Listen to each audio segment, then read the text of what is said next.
pays de tradition, le Kera c'est aussi des hommes et des femmes qui valorisent les ressources locales. Ils sont potiers, brodeuses, apiculteurs, ébénistes, confiseurs, pâtissiers, fromagers, joailliers, menuisiers. Le Kera, voilà ce qui unit tous ces hommes et femmes de métier. Unis mais aussi dispersés, souvent isolés, forts de leur savoir-faire mais à la recherche d'un réel outil de commercialisation. De cette solidarité de métier et de territoire allait naître le projet coopératif d'une maison de l'artisanat que les artisans ont décidé de créer ensemble.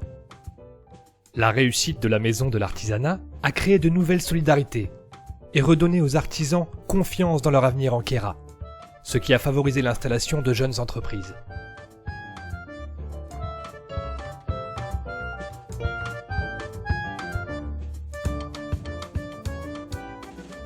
La coopérative a permis à chaque artisan de voir sa production mise en valeur dans un bel espace, largement visité.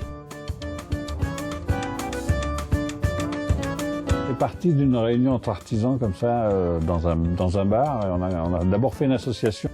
C'était en 1989, une petite révolution, et on a essayé de réunir tous les artisans dans cette maison. Et ça a été une réussite. Alors la coopérative est née en 1989. À l'époque, nous étions 13 artisans et quelques agriculteurs. Aujourd'hui, elle compte 32 coopérateurs. Donc nous sommes passés par plusieurs étapes et bien sûr on a beaucoup évolué. La coopérative, c'est une vitrine pour tous les artisans du Kera. Pour certains d'entre nous, c'est le point de vente principal de très loin, pour d'autres non. Mais en tout cas pour tous, c'est le point de vente dont on est fier et qui nous permet de montrer ce qu'on sait faire. Ensuite, de pouvoir vendre mes produits toute l'année, puisque la coopérative est ouverte 365 jours par an. De rencontrer des gens, parce que je pense que les gens passionnés, les gens qui sont intéressés, ils font la démarche et viennent jusqu'ici. Donc ça, pour moi, c'est très très très important. C'est sûr qu'elle m'a aidé à me développer. J'habitais un petit village, un petit hameau qui n'était pas sur le bord de la route. Et beaucoup de gens passaient sans me voir. Comme beaucoup d'autres artisans d'ailleurs dans le Kera, qui habitaient des pays très isolés. Donc la maison de l'artisanat, en étant centrale, nous a permis d'avoir un point de vente qui était visuellement beaucoup mieux, quoi. Voilà, nous travaillons tous les deux avec mon mari, nous sommes une société et nous faisons également partie de la coopérative artisanale du Kera. Donc en fait, ce qui nous permet d'avoir une deuxième vitrine tout à côté de notre magasin, ce qui nous permet de prendre quelques jours de vacances par an et de profiter de nos petits bouts. Et également, le fait d'être regroupé dans une coopérative nous permet également de mettre en valeur l'artisanat, c'est-à-dire vraiment fabriquer nos produits et d'être regroupés tous ensemble, ça nous donne plus de force. Par son statut coopératif, la Maison des artisans du Kera est un lieu de démocratie qui repose sur la mobilisation et l'engagement des gérants et des sociétaires. L'aspect coopératif est très important, on est solidaire, c'est-à-dire que si l'un de nous est en difficulté, l'ensemble de la coopérative l'aide. Et on cherche toujours une solution pour que chacun des coopérateurs s'en sorte et puisse continuer son activité. Il est vrai que la coopérative va facilement répondre à des besoins des coopérateurs à des moments ponctuels. Un problème de trésorerie, un problème de déplacement, un problème de marché, un secours dans une recherche de matières premières, dans un conseil. La montagne, avec les conditions difficiles au niveau climatique, économique, agricole et autres, a obligé les gens à se grouper. C'est-à-dire que les mutuelles ont toujours existé, la coopération a toujours existé au niveau des productions, au niveau du travail des champs. Et donc on a quand même un territoire qui est riche en initiatives et ça permet aux collectivités locales de s'appuyer sur quelque chose de costaud.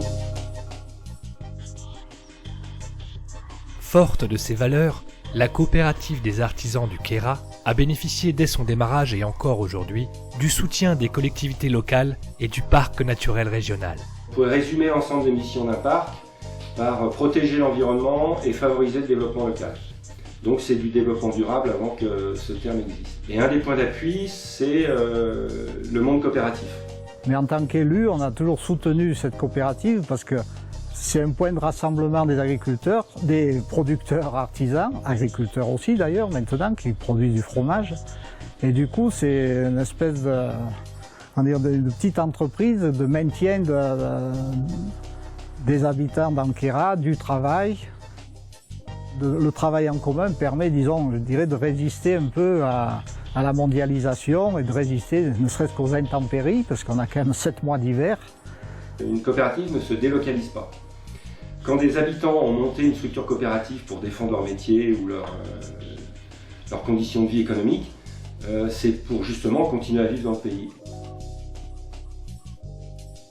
Donc l'artisan qui rentre dans la coopérative souscrit bien sûr des parts sociales et signe un engagement, la charte des coopérateurs. Il s'engage non seulement sur un état d'esprit et sur une solidarité, mais aussi à participer et à travailler dans des commissions, à avoir une action décisionnaire, une action de choix de stratégie, donc un acte de présence dans les locaux et dans les décisions. Je fais partie de plusieurs associations d'artisans et la coopérative des artisans du Queyras est de très loin celle dans laquelle tout le monde a le plus d'implication. C'est-à-dire qu'on a un gros pourcentage des coopérateurs qui sont impliqués dans des commissions, dans la marche quotidienne de la coopérative. Et il n'y a que comme ça qu'on peut faire fonctionner une structure comme la nôtre. Et l'implication de tout le monde est forte. Moi, je fais partie de la commission promotion, communication. Et comme tous les autres artisans, on essaye de faire tous partie d'une commission et de faire avancer un peu comme ça l'entreprise dans le même sens. Nous, on est très contents d'appartenir à la coopérative. Ça crée des liens et également ça nous permet de prendre des responsabilités. Moi, personnellement, par exemple, je suis responsable de la commission du personnel. Chaque artisan essaye de s'investir au maximum dans la coopérative pour que cette coopérative puisse fonctionner. Parce que grâce à elle, on travaille. Et elle peut travailler grâce à nous également. Et il faut mettre tout en commun pour y arriver. Pour préserver la notoriété de la coopérative, les artisans sociétaires ont défini ensemble une charte de produits. L'artisan, lorsqu'il demande à rentrer dans la coopérative, explique sa façon de travailler, explique son savoir-faire, explique sa création, il montre ses produits. Et alors, en assemblée générale ou auparavant dans un comité d'agrément, on va discuter, on va échanger avec lui, voir si réellement il correspond à nos points, à nos critères. Alors lorsqu'on a démarré notre activité, nous avons postulé pour rentrer à la coopérative. La première année, il y a eu un débat au sein des coopérateurs qui étaient déjà installés. Ils nous ont refusé l'accès à la coopérative, prétextant que nous n'étions pas encore assez formés dans notre travail. Donc la première année, on s'est débrouillé par nous-mêmes pour vendre nos produits et nous avons postulé la deuxième année. Là, on a été acceptés pour faire partie des coopérateurs. Donc n'importe quel produit ne peut pas être accepté dans ce local de vente. Il est nécessaire qu'il y ait quand même une notion de qualité et de travail ou de recette ou de création de savoir-faire. On ne peut pas accepter n'importe quel produit. Nous défendons une authenticité de nos meubles, de la qualité de fabrication, des critères de fabrication, le fait que la sculpture est faite à la main et nous reproduisons des motifs, nous en inventons des nouveaux aussi, mais nous reproduisons des motifs qui existent dans l'art populaire du Queyras depuis la fin du XVe siècle et sans doute même avant. C'est quand même une réussite. 20 ans après, ça fonctionne bien. Un certain nombre d'artisans n'existerait plus s'il n'y avait pas cette maison d'artisanat. L'idéal, ce que je pourrais attendre de la coopérative en plus, c'est qu'elle m'apporte une ouverture supplémentaire sur l'extérieur. Via Internet, via une vente par correspondance, via des sites. Moi, je suis vraiment à l'atelier, je suis vraiment sur le terrain et je ne peux pas m'occuper de tout. Toujours à l'écoute de sa clientèle et de ses sociétaires, la coopérative adapte ses outils commerciaux.